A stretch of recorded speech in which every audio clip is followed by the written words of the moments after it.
Assalamualaikum warahmatullahi wabarakatuh. Kita berjumpa kembali di materi sistem operasi pertemuan 13, crash, recovery, logging. Ya.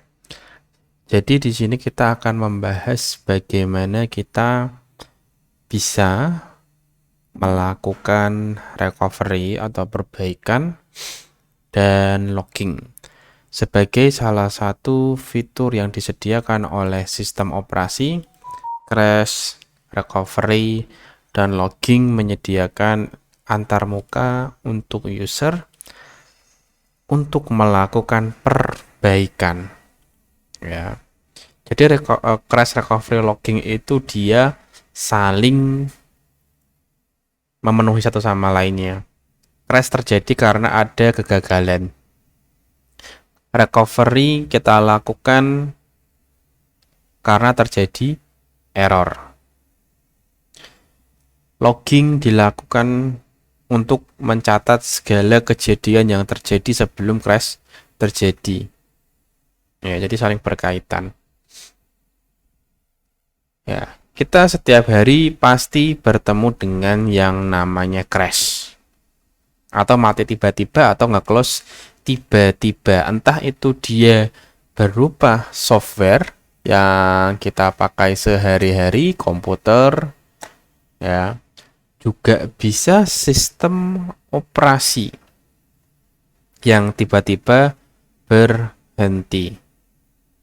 Nah, sebuah istilah crash ya, crash itu merupakan istilah yang diambil dari dirty exit atau aplikasi keluar tapi tidak tuntas. Kalau aplikasi yang dia keluar secara normal, kita bilangnya adalah clean exit. Ya, karena tidak ada yang tertinggal. Tetapi kalau kita bicara crash, maka dia dipastikan adalah dirty exit atau dia keluar tapi tidak tuntas karena ada kegagalan sesuatu, maka dia dibilangnya dirty exit. Ya. Contohnya, ya ini contoh dengan sistem operasi, kita punya hang, kernel panic, dan fatal system. Tapi kalau kita melihat yang lainnya, ya, contohnya Linux, ya, Linux punya yang namanya error juga. Sebagai contoh di sini, kita ingin menjalankan program yang tidak ada programnya. Maka di sini muncul error 127. Ya, berarti si sistem operasi ingin menjalankan program ini. Dia ingin menjalankan program ini, tetapi karena dia tidak menemukan program tersebut, muncullah error, dia exit. Tetapi exitnya dia kotor. Ya, karena meninggalkan kode 127.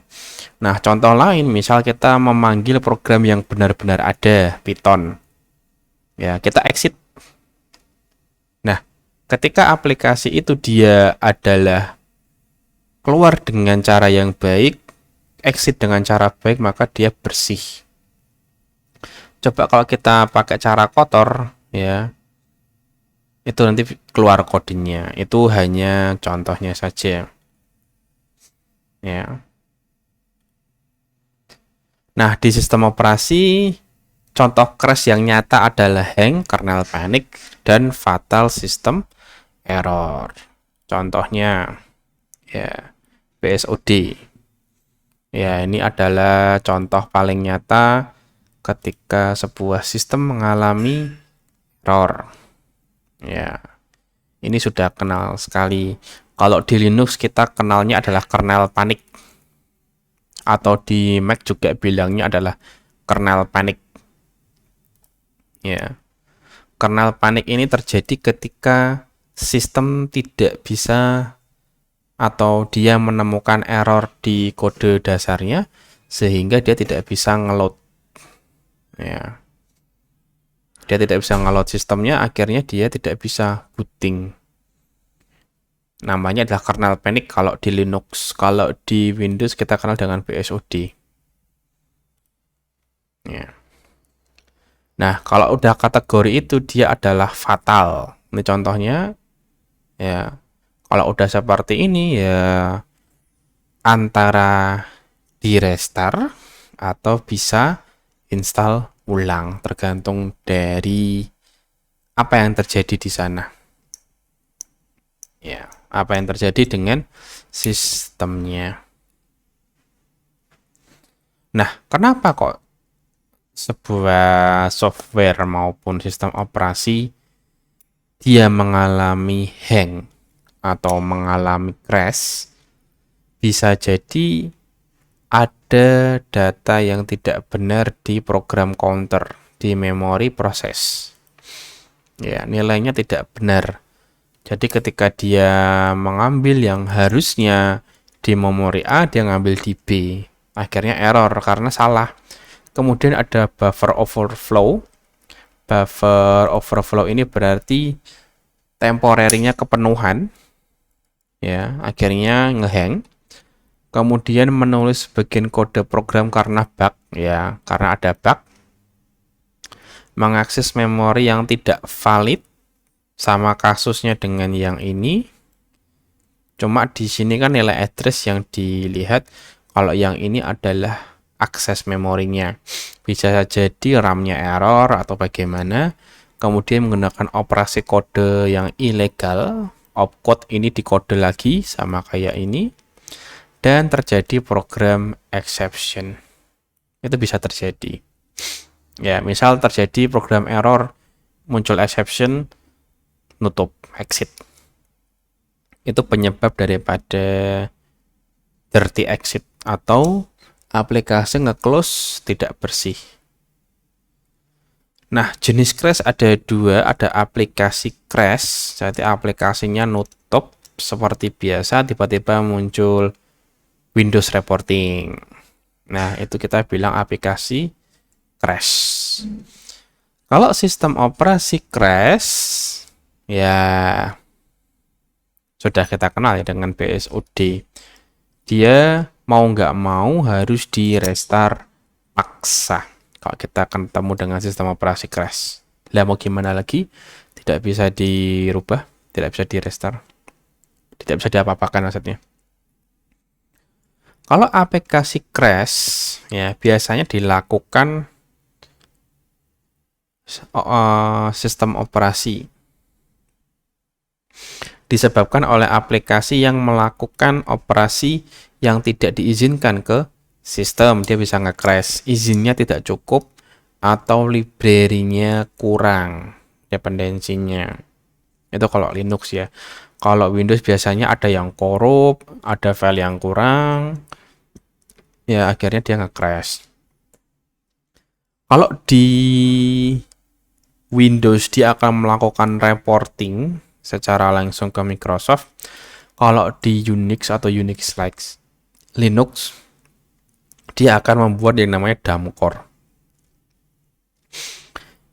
Dia merekam apa yang terjadi sebelum crash terjadi.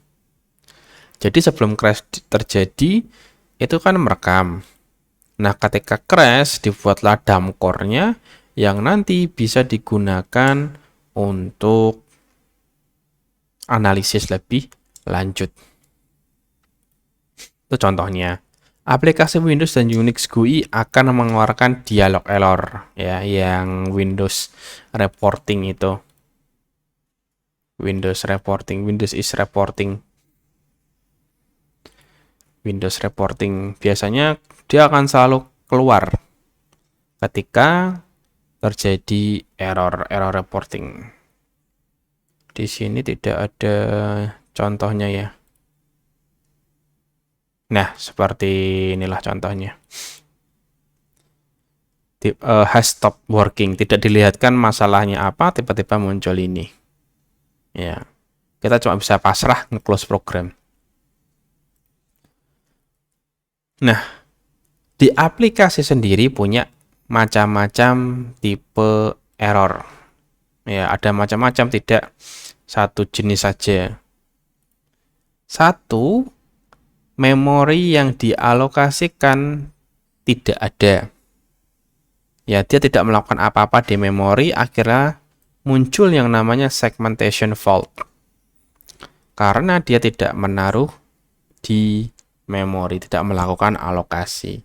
Kemudian meminta akses lebih tinggi, dia minta admin, akses admin. Nah, kalau tidak dikasih kan dia langsung error, karena dia minta admin. Kemudian mengakses I/O tanpa hak akses. Ya, itu bisa menyebabkan crash. Itulah kenapa kalau di Linux semua I/O itu punya permission. Ada video, audio, USB, hard disk itu punya permissionnya masing-masing. Ya. Kemudian mencoba mengeksekusi perintah yang buruk. Perintah buruk ini yang dia berarti bukan coding yang satu set dengan sistem. Ya, yang dia sifatnya merusak, bisa menyebabkan error, atau coding yang dia asal-asalan juga bisa menyebabkan error. Nah, biasanya aplikasi yang nge-crash dia akan kembali ke desktop. Biasanya hal ini terjadi kalau kita memakai aplikasi secara full screen.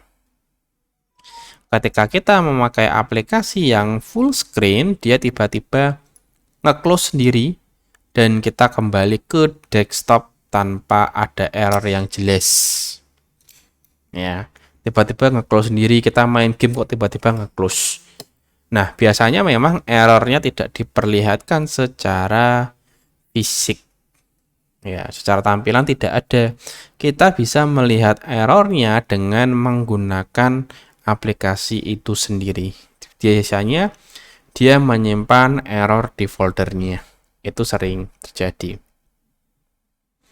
Sedangkan kalau sistem operasi yang dia nge-crash biasanya sebagian besar muncul karena hardware exception atau kendala di hardware. Sebagian besar. Ya, karena pada dasarnya sistem operasi itu nggak akan nge-crash kalau hardware-nya normal. Ya. Tapi kalau sistem operasi mau nge-crash, pasti ada sesuatu di situ. Contoh, power failure alias listriknya mati. Ya. Karena perangkatnya tidak ada listrik, akhirnya mati semua. Kemudian drivernya tidak sesuai atau ada yang kurang, itu juga bisa menyebabkan crash. Kemudian kesiram kopi atau teh atau minuman, itu juga bisa menyebabkan yang namanya crash. Ya. Pokoknya kalau kita bicara sistem operasi, masalah yang muncul sebagian besar pasti dari hardware. Baru dilanjutkan dengan virus dan seterusnya. Ya. Karena kalau bad sector juga hitungannya masih hardware exception, masih hardware. Ya. Masih hardware. Nah, di sistem operasi modern yang kita pakai, Linux, Windows, macOS, semuanya, ya, biasanya tidak akan mengalami kerusakan ketika ada aplikasi yang rusak. Intinya, kalau aplikasimu nggak rusak, sisanya nggak akan rusak. Ya, jika A tidak ada yang rusak, maka B tidak ada yang rusak. Defaultnya seperti itu awalnya. Nah, pada kenyataannya memang ada beberapa sistem operasi yang dia mampu, ya, sistem operasi yang dia mampu melakukan perbaikan dari crash komponen penting. Itu ada. Ya. Sebagai contoh adalah ZOS. ZOS ini adalah sistem operasi yang dapat memperbaiki crash ketika dalamnya rusak atau sistem operasinya rusak. Sistem operasi lainnya seperti Windows itu tidak punya kemampuan ini. Mereka mengandalkan yang namanya snapshot atau sistem restore. Ya, sistem restore. Jadi ketika terjadi error, ada file sistem yang rusak, mereka bisa mengembalikan yang rusak tadi. Ya, dengan sistem restore dia mengembalikan. Ya. Sedangkan kalau kita bicara seperti Linux itu dia punya kemampuan, ini sebagian Linux ya, nggak semuanya. Linux itu punya kemampuan untuk melakukan self-rebuilding atau membangun dari awal. Meskipun butuh waktu, tetapi aplikasi-aplikasi yang sudah kita install, data kita install, tidak akan hilang sehingga lebih hemat waktu. Itu kelebihannya. Ya. Nah, ini yang tadi gambarnya. Ya, namanya sistem crash ya crash. Ini contoh yang lain juga. Ya, kernel panik. Nah, setelah terjadi error, maka yang kita bisa lakukan adalah melakukan recovery. Apa itu crash recovery? Ketika kamu membuat file, tiba-tiba listriknya mati, restart, maka yang menjadi pertanyaan, file yang kita buat tadi apakah hilang atau tidak? Ya. Kalau dia melakukan recovery, maka seharusnya apa yang kita lakukan itu tetap ada. Ya. Sebuah crash recovery adalah sebuah kegiatan yang dilakukan sistem operasi secara otomatis maupun manual. Jadi bisa dilakukan secara manual yang berguna mengembalikan sistem seperti semula. Artinya ketika kamu sudah membuat sebuah file, kemudian dicatat oleh sistem logger, ya, loggingnya, maka secara otomatis si softwarenya atau sistem operasinya akan mengembalikan file tersebut. Perlu diingat bahwa yang namanya sistem operasi tidak akan, ya, sistem operasi tidak akan menulis data secara langsung. Ya. Semuanya disimpan dalam bentuk cache, barulah dari cache ini disimpankan ke hard disk. Ya. Nah, nanti setelah dia mengembalikan file atau sebelum mengembalikan file, dia akan melakukan yang namanya pengecekan file system atau disk checking. Ya. Jadi disk checking ini dilakukan untuk memastikan hard disk maupun datanya tidak ada yang dia mengalami kerusakan. Disk checking.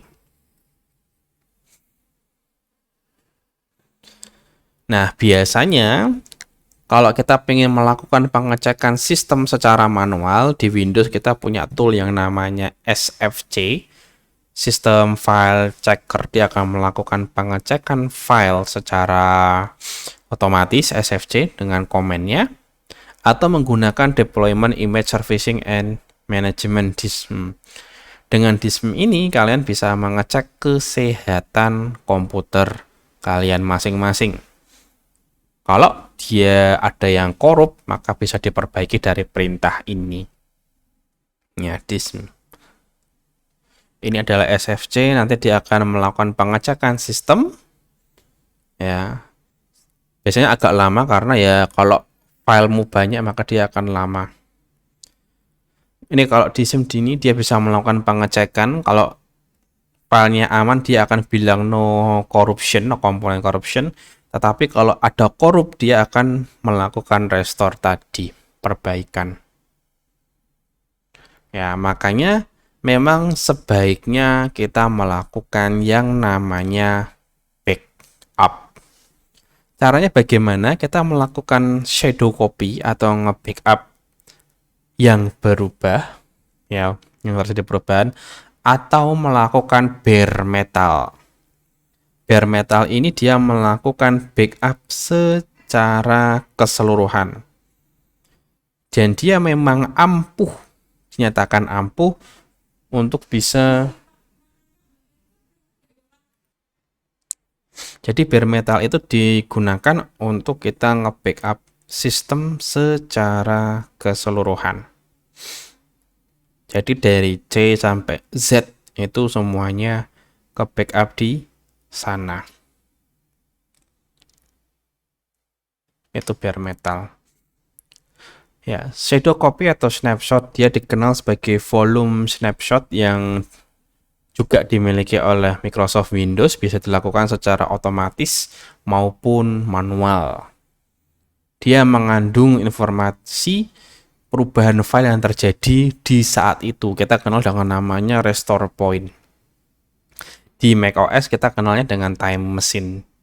Jadi dia menyimpan file yang ada di sana di waktu itu. Ya. Kita kenal dengan nama memang restore point atau sistem restore. Itu terkenalnya memang itu teknologinya. Di macOS namanya time machine, ya sama-sama membutuhkan hard disk yang besar.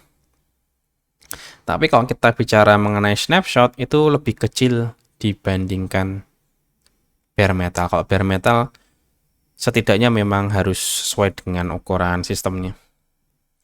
Nah, plus minusnya, file terbackup secara kronologi backupnya, ya.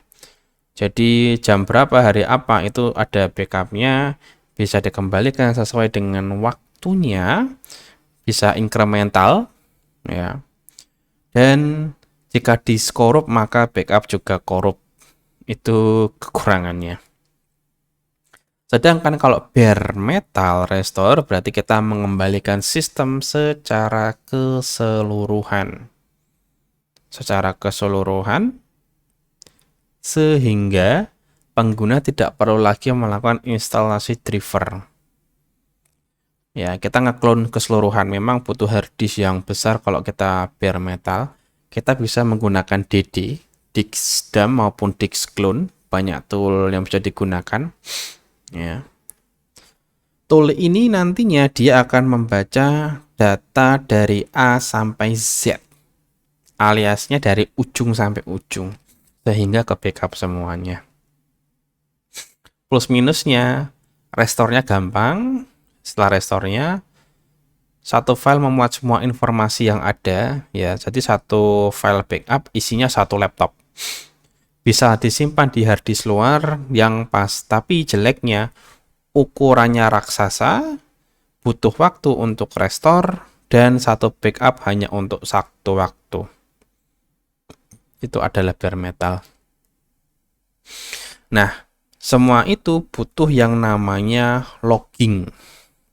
Logging adalah teknologi pencatatan. Ya, teknologi pencatatan yang biasanya dilakukan oleh sistem dengan journaling. Sistem operasi yang tidak memiliki journaling, dia tidak bisa melakukan logging, karena logging mencatat semua kejadian yang ada di sistem operasi. Ya. Nah, si journaling hanya menyimpan metadata, dia tidak menyimpan data. Jadi ketika ada data yang hilang, metadatanya bisa di-restore dengan logging.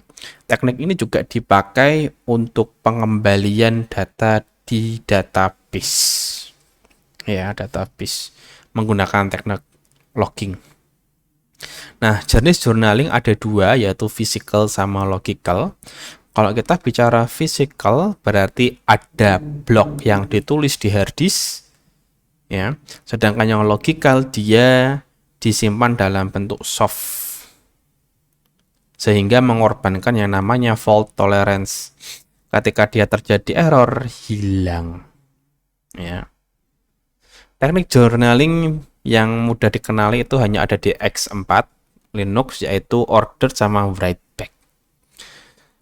Kalau ordered mode, ya ordered mode itu berarti sudah tertata rapi, sudah ada kronologikalnya. Tapi kalau write back, ya write back itu menulis kembali yang ada. Masing-masing ada kelemahan, default tolerance, dan performance. Ordered itu dia performanya kurang, tapi fault tolerance-nya tinggi. Dia bisa mengatasi error lebih mudah. Sedangkan kalau yang write back performanya tinggi, tapi fault tolerance-nya rendah. Itu masing-masingnya. Oke, itu saja dari saya untuk materi hari ini. Saya cukupkan, saya ucapkan terima kasih. Wassalamualaikum warahmatullahi wabarakatuh.